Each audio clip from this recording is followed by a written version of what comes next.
సిలువకు ముందున్నటువంటి బల్ల. Maundy Thursday. చివరి భోజనం సాధారణమైనటువంటి ఆహార సమ్మేళనము కాదు.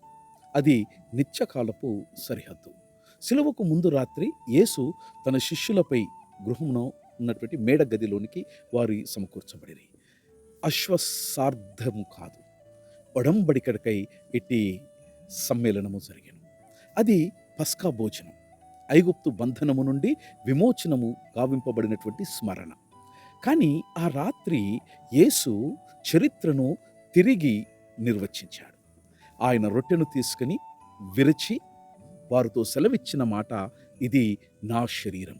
అలాగే పాత్రను ఎత్తుకొని ఇలాగు ప్రకటించెను, ఇది నూతన నిబంధన అయినటువంటి నా రక్తము అని. ఇది కేవలము రూపకాల కవిత్వము కాదు మిత్రమా, ఇది ప్రవచనాత్మకమైన సత్యం. ఇది ఆ రాత్రి బలి పశువు బల్లపై నుండెను, బలి స్వయంగా పలుకుచుండెను. 3 విస్ఫోటకమైన సత్యాలు మనము నేర్చుకోగలుగుతాం చివరి రాత్రి ప్రభు బల్ల భోజనములో. మొదటిది ద్రోహపు బల్ల. అదే బలయందు ఒకరు ఆరాధించుచున్నాడు, మరొకడు ద్రోహమును తలపెట్టుచున్నాడు. యూదా రొట్టెను తినుచున్నాడు, కానీ హృదయములో చీకటిని మోసుకుని వచ్చుచున్నాడు. ప్రియులారా, క్రీస్తునొద్ద సమీపముగా ఉండుట, క్రీస్తుతో అంతరంగత కలిగి ఉండుట కాదు. రెండవది బలిదానపు బల్ల. రొట్టె విరచబడెను, ఎడల శరీరము విరగబడినది. పాత్ర పోయబడెను, ఎడల రక్తము పోయబడినది. ఇది స్మరణ మాత్రమే కాదు, ఇది సిలువకు ముందస్తు ప్రకటన.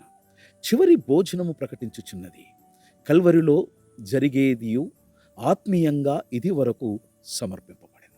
మూడవ సత్యము నూతన ఒడంబడిక బల్ల. నన్ను జ్ఞాపకార్థంగా దీనిని చేయుడని యేసుప్రభుల వారు సెలవిచ్చిరి. ఇది ఆచారము కాదు, ఇది ప్రకటన.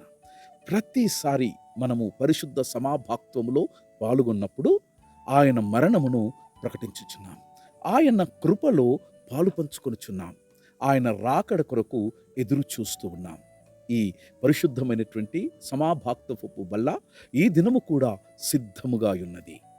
రావుట అనివార్యము మిత్రమా, కానీ నీవు రానున్నటువంటి విధానమే నిర్ణయదాయకం. యోహాను వలె ప్రేమతో ఆనుకొని రానున్నావా, లేదా యూదా వలె ద్రోహమును దాచుకొని రానున్నావా? చివరి భోజనం సహవాసమునకు ముగింపు కాదు మిత్రమా, అది విమోచనమునకు ఆది అయి ఉన్నది. God bless.